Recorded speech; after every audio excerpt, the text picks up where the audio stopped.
Mes amis, aujourd'hui, penchons-nous sur la nécessité d'instruction des parents vis-à-vis des enfants en ce siècle perverti, sans foi ni loi.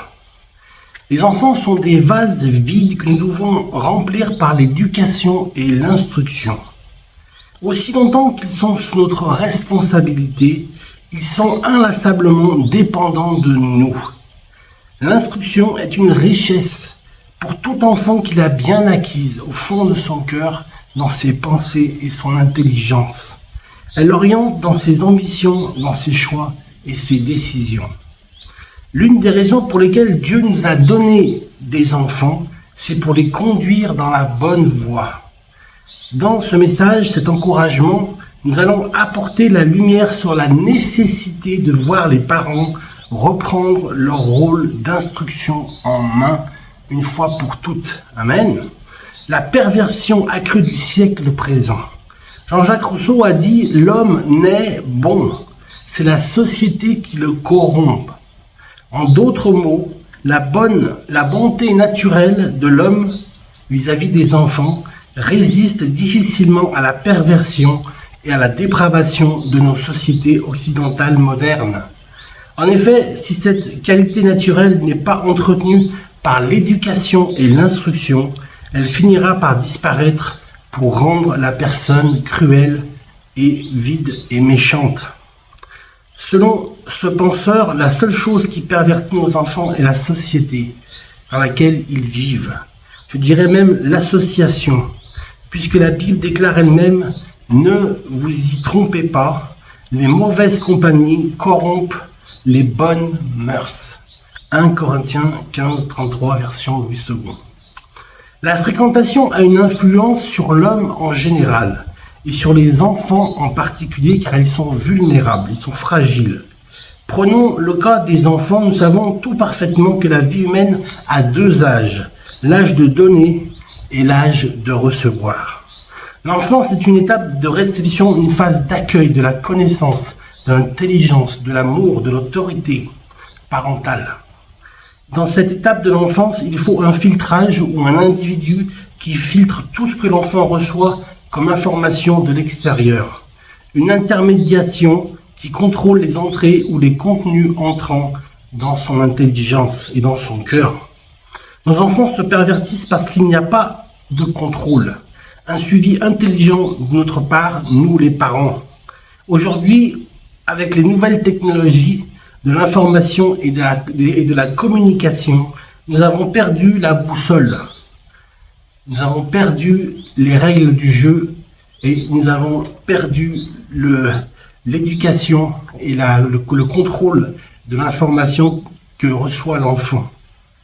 De ce fait, nous avons donc le devoir de monter des stratégies de suivi des téléphones portables de nos enfants, car il y a plusieurs contenus numériques qui polluent et dépravent leurs mœurs, les mœurs des enfants. Amen. Les associations virtuelles et physiques nous proposent des contenus qui détruisent nos enfants.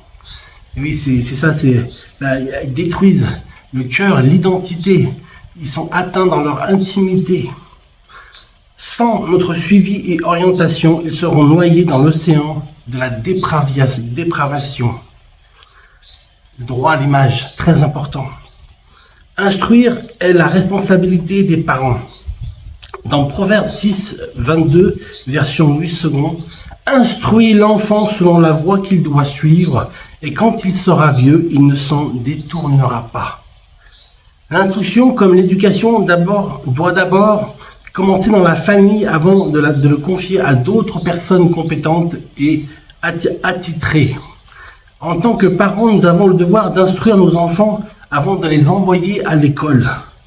Si nous les envoyons sans prérequis, c'est en quelque sorte les placer sur un terrain d'insécurité, d'instabilité. Un enfant instruit dès le berceau peut se défendre contre toute ignorance quand il grandira, quand il sera grand. Nous, parents, devons donner à nos enfants des informations, des connaissances qui sont vraies et vérifiables afin qu'ils ne se versent pas dans la fausseté ou dans la violence. À ce sujet, il y a des erreurs que nous devons vraiment éviter.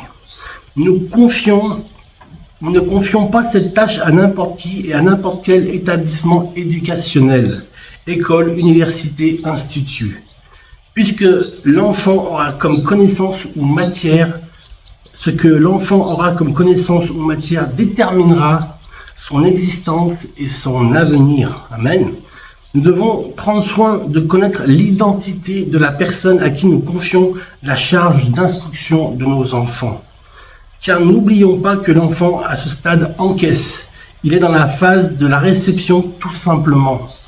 Le laisser entrer les mains d'un inconnu ou d'un établissement inconnu, c'est l'exposer à des risques plus ou moins importants qui peuvent agir sur son avenir. Nous avons aussi la mission de contrôler, de vérifier les informations que l'on donne à nos enfants, ce que la plupart des parents ne font pas en raison de leurs multiples occupations, loisirs, sport, détente.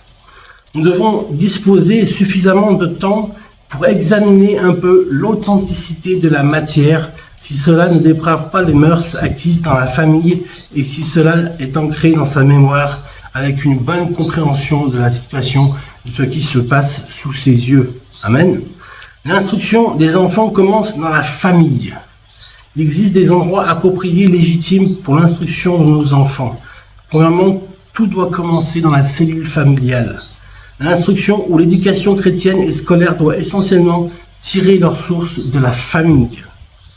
Dès la maison, nous avons la responsabilité d'apprendre à nos enfants à lire, à écrire, à répondre à des questions faciles ou difficiles. Nous devons susciter déjà en eux le goût de l'écriture et de la lecture. Les parents qui ne le font pas retardent en quelque sorte la maturité intellectuelle et spirituelle de leurs enfants. Un enfant qui a commencé à apprendre dès la maison aura la facilité d'assimiler la matière, de comprendre aussi vite le cours. Aussitôt à l'école, les encadreurs, les éducateurs n'auront pas de difficulté pour leur enseigner et leur transmettre le savoir et la connaissance. Amen. De même, pour l'éducation chrétienne à la maison, nous devons déjà apprendre à nos enfants à prier au réveil et avant de dormir, avant de manger et après avoir mangé aussi, à demander pardon quand on a offensé son prochain, à s'excuser au préalable quand on sait qu'on arrivera en retard, à lire la Bible chaque jour à un moment opportun. Après la famille, c'est l'école et l'église qui interviennent. L'instruction de l'école ne suffit pas pour construire un homme ou une femme.